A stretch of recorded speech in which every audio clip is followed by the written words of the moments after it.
एक बहुत ही भयानक जंगल था और उसी जंगल के बीचों बीच एक बूढ़ा साधु रामदास एक झोपड़ी में अकेला रहता था। कई सालों से वही झोपड़ी उसका घर थी। उस रात बहुत तेज तूफानी बारिश हो रही थी। आसमान में बिजली गरज रही थी, जैसे कोई गुस्से में चिल्ला रहा हो। जंगल में हर तरफ अंधेरा और सन्नाटा था। रामदास दरवाजा बंद करके अपनी झोपड़ी में बैठा हुआ था ताकि बाहर की बारिश और हवा अंदर ना आ सके। अचानक ठक ठक झोपड़ी के दरवाजे पर किसी ने दस्तक दी। साधु चौंका। इतने डरावने जंगल में इतनी रात गए कौन हो सकता है? हिम्मत करके दरवाजा खोला। सामने एक नवयुवती कन्या खड़ी थी। बारिश में उसके कपड़े पूरी तरह भीग चुके थे। हर लकीर, हर शेप साफ नजर आ रही थी। वह खूबसूरत थी और डरी हुई भी। साधु ने पूछा, ए कन्या, तू कौन है? इतनी रात इस जंगल में तू यहां क्या कर रही है? लड़की कांपते हुए बोली, बाबा जी, मैं पास वाले कामराज नगर की रहने वाली हूं।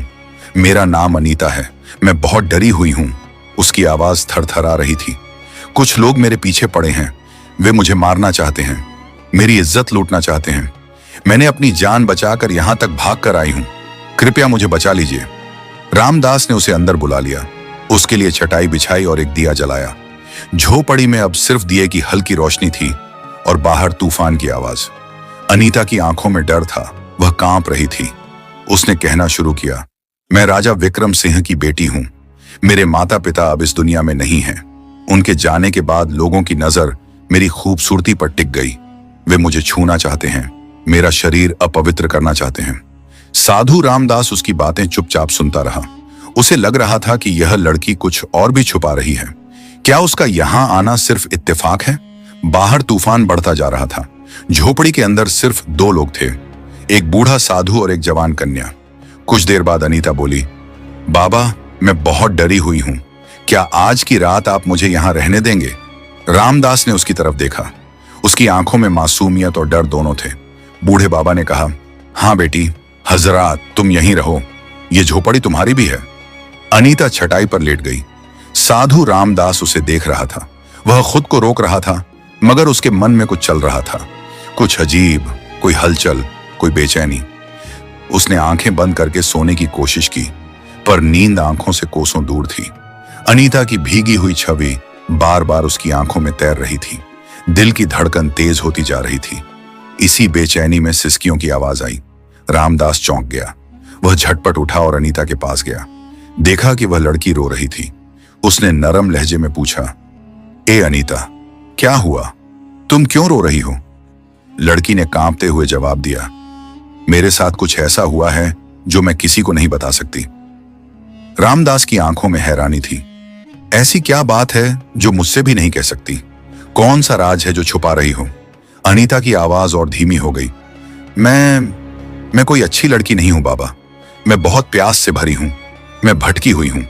और फिर उसने वो बात कह दी जिससे रामदास का खून सूख गया। मैं एक आम लड़की नहीं हूं। मैं एक भटकी हुई आत्मा हूं। रामदास का शरीर कांपने लगा। उसके पैरों तले जमीन खिसक गई। आत्मा? ये क्या कह रही हो तुम? मैं कैसे मानूं ये सब? अनीता ने नीचे देखना शुरू किया और फिर धीरे धीरे अपनी कहानी बताई। बहुत समय पहले मैं रानी राधा थी। एक आदमी था अर्जुन। वो मुझसे शादी करना चाहता था, पर मैं उससे प्यार नहीं करती थी। उसने मुझे पाने के लिए काला जादू किया। मैं उसके जाल में फंस गई और वह जबरदस्ती मुझसे शादी कर बैठा। लेकिन मैं कभी उसकी नहीं हुई। उसने जब पहली रात मेरी इज्जत छीननी चाही, मैंने उसे रोक दिया। वह गुस्से में पागल हो गया और एक रात उसने मुझे मार डाला। मरते वक्त उसने कहा, तेरी आत्मा तब तक मुक्त नहीं होगी जब तक तू किसी पवित्र इंसान या साधु के साथ हमबिस्तर ना हो जाए। और बाबा, मैं तभी से जंगल में भटक रही हूं। यह सुनते ही रामदास का दिल और तेज धड़कने लगा। अनीता ने उसका हाथ पकड़ा। मैं झूठ नहीं बोल रही बाबा। अगर तुम आज रात मेरे साथ नहीं सोए तो मैं हमेशा के लिए इस जंगल में भटकती रहूंगी। उसके नरम हाथ रामदास के शरीर को छूने लगे। साधु का मन और तन दोनों हिलने लगे। मगर तभी बाहर से एक भयानक आवाज आई, जैसे कोई और भी वहां था। रामदास झट से उठा और झोपड़ी से बाहर भागा। बाहर घुप अंधेरा था। उसने पलटकर झोपड़ी की ओर देखा। अनीता चुपचाप खड़ी थी। अचानक एक काला साया उसके सामने आया। आवाज गूंजने लगी, मैं वही हूं जिसने इस लड़की को तेरे पास भेजा है। वो वही साया था जिसने काले जादू से अनीता की आत्मा को सालों से बांध रखा था। वो जोर से हंसने लगा और बोला, साधु रामदास, तुम अब मेरे जाल में फंस चुके हो, तुम बच नहीं सकते। रामदास ने गहरी सांस ली और शांति से जवाब दिया, तेरा काला जादू मुझ पर असर नहीं करेगा। तूने सोचा मैं एक लड़की की सुंदरता से भटक जाऊंगा? नहीं, ये मेरा रास्ता नहीं है। यह सुनकर अनीता की नजरें नीचे झुक गईं। उसकी आंखों में शर्म थी। साया फिर गरज कर बोला, तुम भी तो इंसान हो, तुम्हारे अंदर भी तो वासना होगी, तुम कैसे बचोगे मुझसे? साधु रामदास ने अपनी आंखें बंद की और फिर आसमान की तरफ देखा। कुछ पल शांत रहने के बाद बोला, मैं रोशनी का रास्ता चुनता हूं, तेरे अंधेरे का नहीं। अनीता की आंखों में आंसू आ गए। वह सोचने लगी, क्या मैं वाकई यह करने जा रही थी? क्या मैं किसी भले इंसान को अपने जाल में फंसा रही थी? रामदास ने नरमी से कहा, अनीता, तुम अपने अंदर झांको। क्या तुम यही बनना चाहती हो? मैंने कभी किसी स्त्री की ओर बुरी नजर से नहीं देखा, फिर तुम क्यों मेरी इज्जत छीनना चाहती थी? साया हंसने लगा, बहुत देर हो चुकी है साधु, अब इसका कुछ नहीं हो सकता। मगर अब अनीता की आंखों में एक नई रोशनी थी। उसने धीरे से कहा, मुझे नहीं पता सही क्या है और गलत क्या, मुझे बस मुक्ति चाहिए, शांति चाहिए। रामदास ने जवाब दिया, तुम्हें अपनी आत्मा के लिए नहीं, अपने वजूद के लिए लड़ना होगा। यह लड़ाई अब तुम्हारी है। अनीता ने गहरी सांस ली।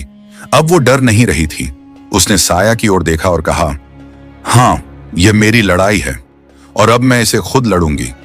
उसने अपनी आंखें बंद की, दोनों हाथ उठाए और साया की तरफ बढ़ी। जैसे ही उसके हाथ साया को छूते हैं, तेज हवाएं चलने लगती हैं। अंधेरा कांपने लगता है, साया तड़पने लगता है, चीखता है। मगर अब अनीता की आत्मा जाग चुकी थी।